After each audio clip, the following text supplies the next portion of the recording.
అపోస్తలుడైన పౌలు దెస్సలోనికి రాసిన మొదటి పత్రిక 4వ అధ్యాయం 3వ వచనం.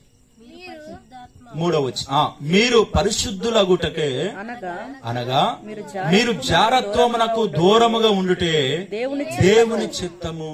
హల్లెలూయా. ఇక్కడ మాట, రెండో మాట ఏందమ్మా చూడండి ఎంత స్పష్టంగా రాయబడదో. మీరు పరిశుద్ధులగుటయే. మన విషయమే దేవుని చిత్తం ఏంది? మనం దేవుని చిత్తాన్ని తెలుసుకోవాలని ప్రార్థన చేస్తాం కదా. అయ్యా నా పట్ల నీ ప్రణాళిక ఏంది, నీ చిత్తం ఏంది, నీ చిత్తం ఏందో తెలియజేయండి, నేను దాని ప్రకారంగా జీవిస్తాను, నేను దాన్ని చేస్తాను ప్రభు అని కొన్ని తీర్మానాలతో ప్రభు ఎదుటికి వస్తాం కదా. మొదటి మాట నువ్వు కృతజ్ఞతాస్తుతులు చెల్లించడం, అది దేవుని చిత్తము.